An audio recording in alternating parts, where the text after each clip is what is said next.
Sunnybrook Hospital. Heather, thank you. Well, Holocaust survivors have begun gathering in Poland for a special commemoration at Auschwitz. The Governor General is there, and so is CTV's chief news anchor, Lisa Laflamme. Lisa?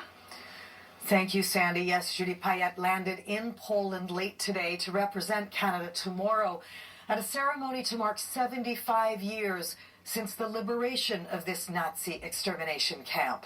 Today, a small group of survivors walked through what was once for them the gates of hell. They still live with the physical and mental scars of knowing 6 million of their fellow Jews were murdered. More were killed here than any other Nazi death camp. CTV's Paul Workman on the return to Auschwitz. It's one thing to survive the horror of Auschwitz, quite another to step back 75 years and relive it. Returning today as aging witnesses to the final solution, their childhoods stolen, their families destroyed. Greeted by the head of the World Jewish Congress, under the preposterous words of the Auschwitz Gate, Arbeit macht frei, work sets you free. You are standing on probably the biggest Jewish cemetery in the world.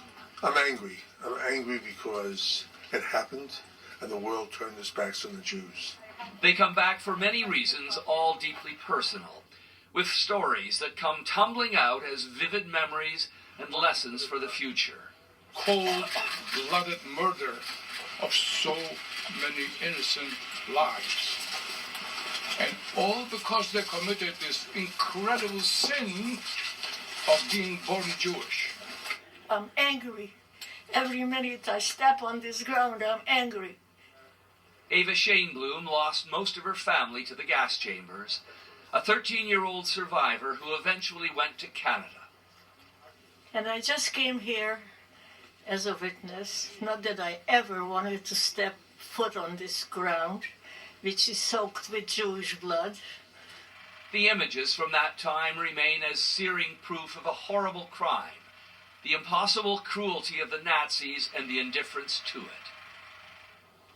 And Auschwitz is the defining symbol of that cruelty because of the industrial scale of murder here. They tattooed my arm, shaved my head, and took us to the showers. You were 8 years old. I was 8 years old. That was the day Miriam Friedman arrived in Auschwitz, a little girl from a Polish village who ended up in Thornhill, Ontario, with a number on her wrist. 16,891. I'll never forget it. How could you ever forget it? I would never forget it. And this is the day she knew she was safe. When Soviet troops liberated the camp, there she was. And I just want to honor the people that died, and I feel this is my duty. I have to do that. A duty that is now fulfilled. This, she says, will be her last return to Auschwitz. And I heard that from so many survivors today, Lisa, that this will be their last trip here. Obviously because of age, but also many feel that they've accomplished what they set out to do, which was to tell the world about the horrors here as sort of the last surviving witnesses. And what can we expect tomorrow, Paul? Well, it's obviously going to be moving with up to 200 survivors here and all the dignitaries, and moving because the numbers are dwindling and because of their age.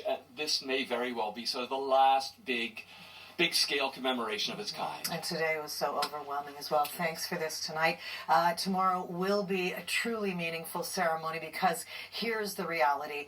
As Paul mentioned, just 400,000 survivors are still alive. So the day will come when we only hear about the Holocaust secondhand.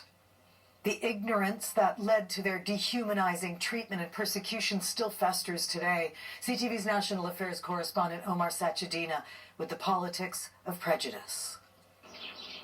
The haunting watchtowers look over barracks that have become tangible testaments of torment and terror. Unimaginable brutality that sparked a universal pledge, never again.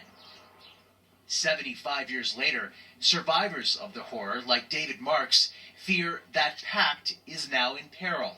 It could happen. Could happen. A dictator doesn't come up from one day to the other. Micro steps. And if we don't watch it, one day you wake up and it's too late. We don't want to look in a machine gun. Right-wing nationalist rallies are happening in cities all across Europe, and the tide is rising. We're living in an age of resurgent global authoritarianism, a polarizing populism that leads to assaults on human rights. In more than a dozen countries, support for parties that promote xenophobic and racist ideas is growing. They are spreading hate and they are mainstreaming ideas that used to be confined to the margins of the political landscape. Parties that can wield tremendous influence in coalition governments. And once they form governments, they have the opportunity to translate their points of view into public policy, and that can be quite dangerous. Reprehensible rhetoric that is leading to a rise in hate crimes across Europe.